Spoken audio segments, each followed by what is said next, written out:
Hello friends, आज की कहानी है पति पत्नी व प्रेम। आगे बढ़ने से पहले यदि आपको ये स्टोरी पसंद आई हो तो प्लीज़ आप हमारे चैनल को लाइक, सब्सक्राइब एंड शेयर करना ना भूलें। मेरे एक मित्र है, बहुत संपन्न भरा पूरा परिवार है। पति पत्नी दोनों एक दूसरे से बहुत प्यार करते हैं, एक जिस्म दो जान टाइप। उन दोनों के विचारों में गजब का सामंजस्य है। सुत बाई सुत सभी विचार मिलते हैं। सोच एक जैसी, पसंद एक जैसी, स्वाद एक जैसा। हर पार्टी या जलसे की ये जान होते हैं। बेहद जिंदा दिल कपल है। किंतु मैं जब भी उनके घर जाता तो देखता कि उनके बीच बहस चल रही है। वो किसी भी बात पर अकारण ही लड़ पड़ते और फिर कुछ देर बाद दोनों सज धज के हंसते खिलखिलाते हुए निकल पड़ते। कभी फिल्म देखने, कभी बाहर खाना खाने, कभी यूं ही लॉन्ग ड्राइव पर। उनके झगड़े की तीव्रता देखकर मैं घबरा जाता। एक दूसरे से इतनी मोहब्बत होने के बाद उनकी बहसबाजी, संबंध टूटने की हद तक होने वाला उनका आपसी झगड़ा और हफ्ते में एक आध बार झूमा झपटी तथा महीने में एक बार थप्पड़ों का आदान प्रदान मुझे चक्कर में डाल देती। मैं आश्चर्य में पड़ जाता कि ये दोनों इतनी बुरी तरह लड़ने झगड़ने के बाद भी एक छत के नीचे कैसे रह रहे हैं। मुझे समझ नहीं आता कि इनके पास प्रेम, पैसा, सुविधा, शिक्षा सब कुछ प्रचुर मात्रा में होने के बाद भी इनके बीच झगड़ा किस बात का है।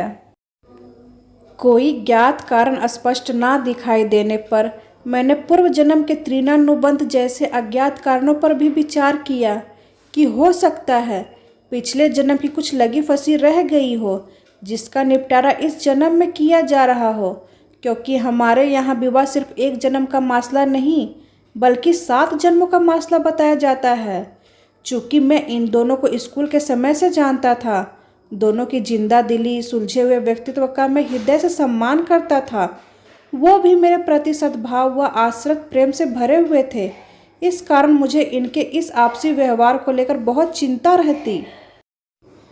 एक दिन मैंने दोनों से बात की कि परमात्मा का दिया हुआ सब कुछ है तुम लोगों के पास। तुम दोनों ही पढ़े लिखे उद्यमी लोग हो, खुशमिजाज हो। लोग तुम दोनों को अपना आदर्श से मानते हैं।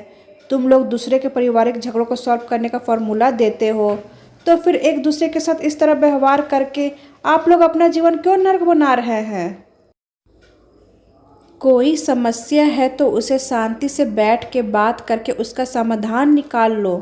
कमाल है, जमाने भर की तमाम समस्याओं को सॉल्व करते हैं लेकिन अपनी नहीं। और यदि मैं तुम दोनों के लिए कुछ कर सकता हूँ तो निश्चिंत होकर मुझसे कहो, लेकिन भगवान के लिए प्लीज़ ऐसा मत करो। मुझे बड़ी घबराहट होती है। उनका जवाब सुनकर मैं सन्न रह गया।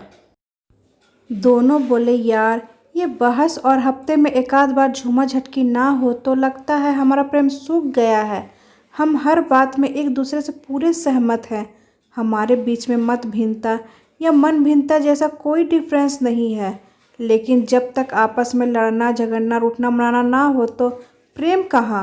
अपनी पत्नी की तरफ इशारा करते हुए बोले, इसलिए पहले मोहतरमा मेरी उसी बात पर डिसएग्री होती है जिस पर हम पहले से ही पूरे एग्री होते हैं।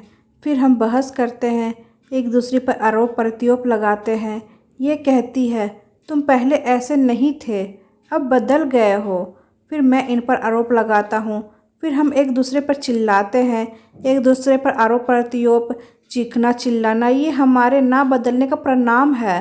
परिणाम मिलते ही हम तुरंत एग्री हो जाते हैं।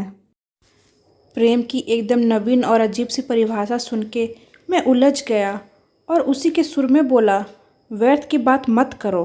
तुम लोग पढ़े लिखे हो, आपस में ये झूमा झटकी धक्का मुक्की तुम लोगों को शोभा नहीं देती। वो खिलखिलाते हुए बोले, जिसे आप धक्का मुक्की कह रहे हैं वह हमारे प्यार का पक्का सबूत है श्रीमान। हफ्ते में एक आध बार झूमा झटकी करके हम लोग इस सबूत के जरिए अपने प्यार को और पुख्ता कर लेते हैं। भाभी जी ने बहुत लाड से अपने पति की ओर देखते हुए मुझसे कहा, भैया अधिकांश लोग इसे गंदगी समझते हैं लेकिन हमारे लिए तो ये बंदगी है। आप इसे पीटना पिटाना नहीं, प्रेम का प्रमाण मानो। ये एक किस्म का छोटा रिचार्ज है।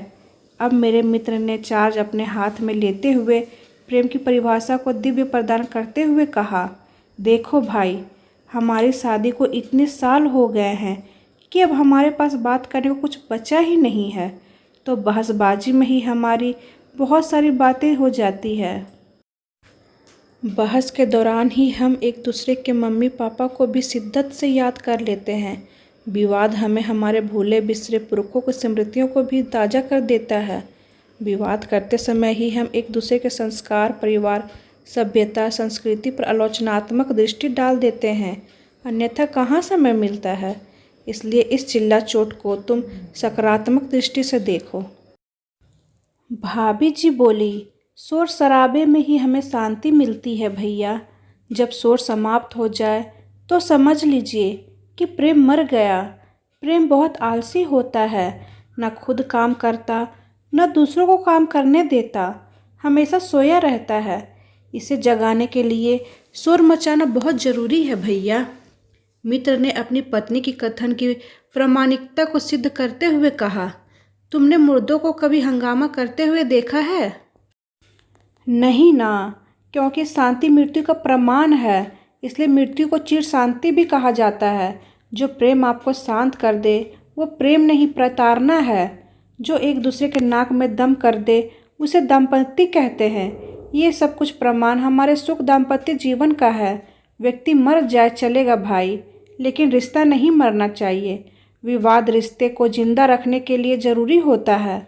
अब हम दोनों बिल्कुल एक जैसे हैं, इससे हमारे बीच विवाद की कोई संभावना ही नहीं है, इसलिए हम अकारण ही विवाद पैदा कर लेते हैं।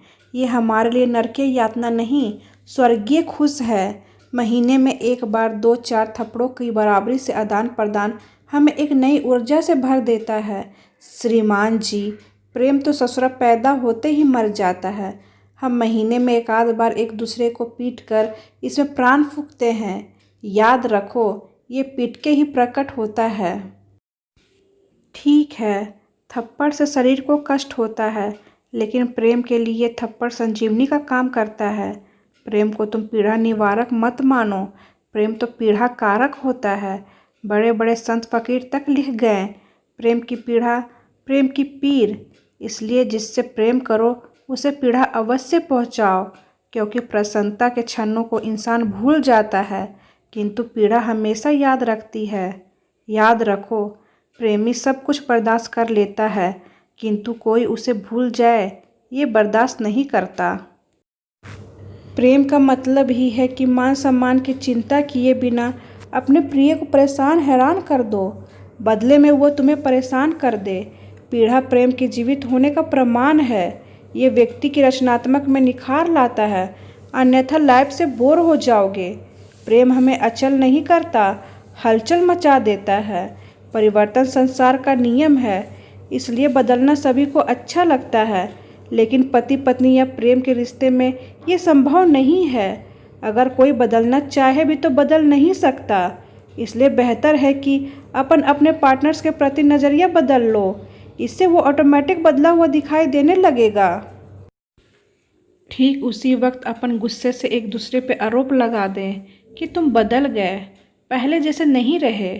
आरोप का मतलब ही होता है सामने वाले पर ज़बरदस्ती अपनी भावना थोप दो, जिसके बोझ से वो फड़फड़ाएगा और फड़फड़ाते हुए वो बदला बदला सा दिखाई देगा।